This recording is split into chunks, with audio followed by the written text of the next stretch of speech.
Hi, Kira here. I'm doing a different kind of video today. I want to talk to you about what it was like for me when I was pregnant. I've had 2 kids and I've had lots of people message me in the past couple of years about what it was like being pregnant and being a drummer, and just for some advice. I certainly freaked out a bit when I got pregnant. I didn't know hardly anybody who was a drummer and who had been through pregnancy. I was lucky in the fact that I had one person I could reach out to, but I wanted to just put this out there because it's important to know that you're not alone and that it's going to be okay. So first thing, when I discovered I was pregnant, I actually had a couple of gigs that week, and so I didn't really want to tell people I was pregnant, but I also didn't want to lift my drums because you shouldn't really be lifting heavy stuff when you're pregnant. It's not a good idea, especially at the beginning, and also at the end as well. It's definitely to be avoided. So I somehow managed to get some people to help me with my kit and move it. So that's number one. Absolutely gig, but get someone else to do any heavy lifting. The second thing that concerned me was noise levels. All I had to go on was this book. I think it was What to Expect When You're Expecting. And in there it was talking about dangerous decibel levels for work. And the section was talking about how a constant level of, I think it was 115, something like that, is a danger. Now the thing is, when you're drumming, I think the most dangerous bit is probably the level of the snare. The snare is super loud, I think way above 100. But the thing to consider is when you're hitting the snare, it's not a constant sound at that level. I am not a medical professional, okay? So I'm just giving you my experience and what it was like for me, and how I made these decisions. So for me, I was like, okay, the snare is very loud, but I'm also not whacking it continuously all day, every day. It's just here and there. Now, the other thing to think about is how often are you actually going to be drumming? If you are a person who is a very hard hitter and you're practicing for hours every day, or you are gigging all the time, then you might want to consider just starting to slow down, possibly, or change it up. Think of other ways you can make it work for you. If that means hitting a bit lighter, maybe using hot rods, or just changing your stick so it's not as loud all the time. To be honest, that's a bit extreme. I personally think if you're pregnant, chances are you're probably going to want to do what's best for the baby anyway, so things are going to change. Don't get me wrong, when I first got pregnant, I was thinking nothing's going to change, I am still going to drum, you know, don't tell me things are going to change. But of course they do, and in the best way ever. Things totally change, your world is upside down. And for me, with my firstborn, you know, there was no advice out there, so I just followed what my body said.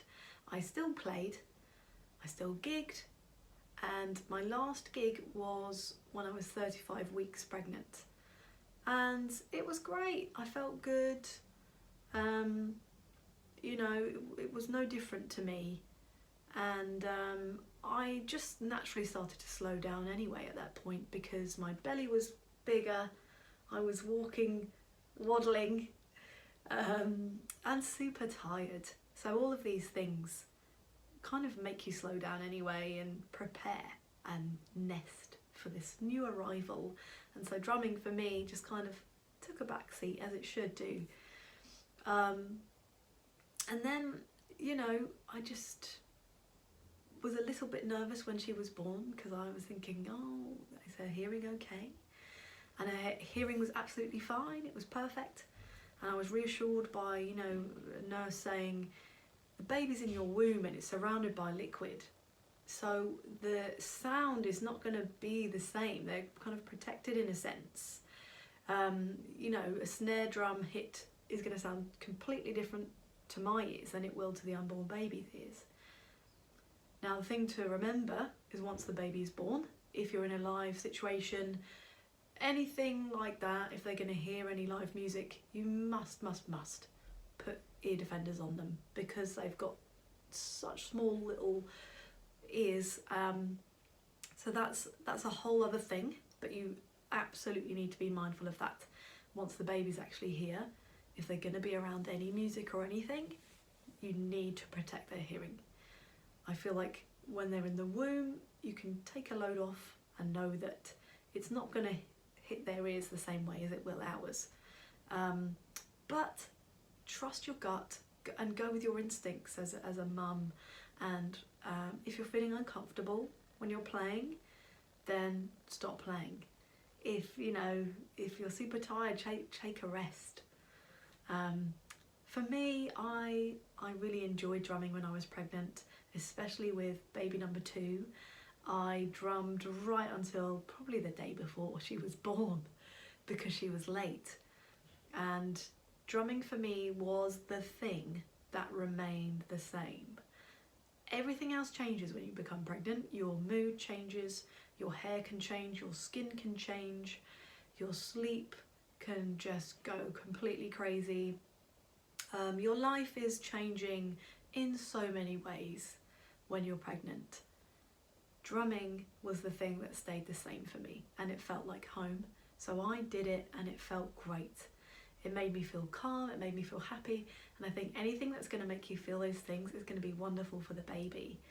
And I remember with being pregnant the first time, Quinny, that's her name, Quinn, she was super active and kicking, and every time I played drums, she fell asleep, which was really nice. And when with baby number 2, she just kind of, he's ruined my video right now.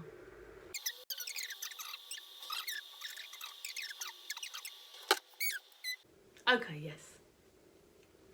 That's my husband. Very supportive, lovely guy. Love him. So baby number 2, she kind of didn't really go to sleep when I drummed, but you know, it felt great to do it, honestly. And I didn't change anything in my kit. All I did was sit back a bit. The bigger my bump got, the further back I sat so I could feel comfortable. But again, this is like a personal thing. Just do whatever feels best for you. Yeah, I think that's it really. And again, with my second born, Indy, she had no hearing issues at all. And it's lovely now because, you know, they're interested with the drum kit and they want to come in and they want to play. And it's really nice. It's nice to share that with them, and see if they've got any with them, you know. Still undecided. But yeah, it's lovely, and I just want to say to anyone who's expecting or who's unsure, it's all going to be fine, and it's all possible. It really is. I didn't know how it would be to be a mum and still drum, but it's worked out better than ever. And it takes work, like any working parent will tell you. It's not easy. You've got to juggle and, you know, make it work for your family. But in a way, being a mum has made me way more efficient with my practice time because I have so little of it, which is fine. So I'm just like laser beam focus. It's made me be super clear with my intentions and goals, and just put things to the side if they're not going to serve me. So it's been nothing but really great, and I encourage you to keep doing what you're doing and enjoy it, and trust yourself. Go with what your body is telling you, and know that it's all going to be okay.